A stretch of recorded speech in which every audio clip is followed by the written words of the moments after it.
Ассаламу алейкум ва рахматуллахи ва баракатух.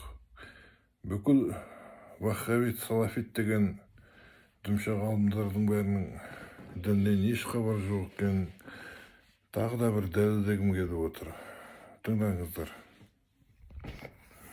Барлық салафиттер әбділ уақыттан кейін ең сауатты деп Ибн әл-Қайимді санайды. Оның беделі осы сектанттардың арасында өте жоғары. Оның әр сөз салафиттер үшін Құран мен сүннеттен гөрі құнды болып есептеледі. Ибн әл-Қайим зәр шығарғаннан кейін жыныс мүшесін шайқау, жыныс мүшесін қысу, жөтелу, секіру, іш киімнің ішіне шүберек салу және тағы басқалардың бәрін бидғат болып табылады дейді. Өйткені олар шайтанның іс-әрекеттері мен азғыруынан деп есептейді. Белгілі ваххабиттердің ғалымсымағы шейх Усеймин деген былай деген өзінің Аш-Шархул Мумти деген кітабында: мұның бәрінің негізі жоқ, ал дін жеңіл, Аллаға мадақ дейді. Бұл туралы келген хадистің мәтіні қарама-қайшы, ал иснады өтірік деп есептейді. Барлық ваххабиттік дүмше ғалымдар Иса ибн Яздаттың әкесінен келген хадисті біреуіңіз дәр шығарғанда жыныстық мүшеңіз үш рет шайқаңыз деген Ибн Мажаның жинағындағы хадисті әлсіз деп мәлімдейді.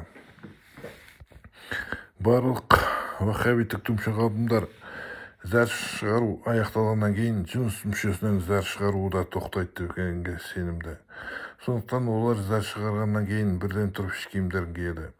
Олар егер зәр іш киімге тисе, оны сумен шайқаңыз деп кеңес береді. Мен түсінбеймін, мүмкін ваххабиттердің жыныс мүшелерінде зәрдің іш киімге тиген-тимегенін көру үшін үшінші көздері бар ма деген сұраққа жауап бере алмай отырмын. Енді ми мен ақыл ойды қосыңыздар. Әйелдермен салыстырғанда барлық ер адамдар зәр шығарғаннан кейін жыныс мүшесінің каналында әрқашан бірнеше тамшы зәр қалады. Бұл еркектердің табиғаты. Бұл ібілістің сектанттары зәр шығаруды аяқтаған кезде іште орналасқан сфинктер қысылып зәр шығаруды тоқтайды деп түсінеді. Бірақ бұл сфинктерден төмен дәрет шығаратын каналда кез келген жағдайда зәрдің бір бөлігі әрқашан жыныс мүшесінің ішінде қалатындығына милар жетпейді. Бұл зәрдің тамшылары адам тұрып қозғалған кезінде іш киімге ағады және іш киімдерді нәжіспен ластайды. Егер зәр сіздің іш киіміңізге тиіп кетсе және өмір бойы осындай нәжіспен намаз оқысаңыз, сіздің алған дәретіңізден қандай пайда болады? Мен мұндай намаздың қабыл болатынына күмәнім бар. Бірақ ваххабит дүмше ғалымсымақтары өзіңіз көріп отырғандай нәжістің тиген-тимегеніне қарамай намаз оқи береді, оларға бәрібір. Мен мүлдем түсінбеймін, ваххабиттер мұсылмандарға нәжіспен өмір бойы намаз оқуға қалай рұқсат ететінін. Мұндай надан және сауатсыз сектанттарды исламның ұлы ғалымдары деп қалай қарастыруға болады?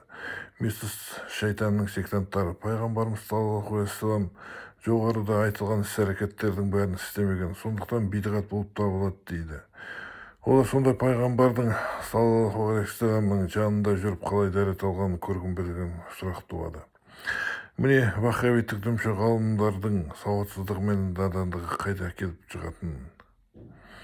Бұл дүмше ғалымдар Аллахтың діні оңай деп санайды, бірақ соған қарамай мұсылмандар нәжіспен намаз оқуға итермелейді. Сондықтан мен өзін салафит деп санайтын барлық адамдарға сөз айтамын. Сектаңызды тастап тек Құран мен сүннетке оралыңыздар.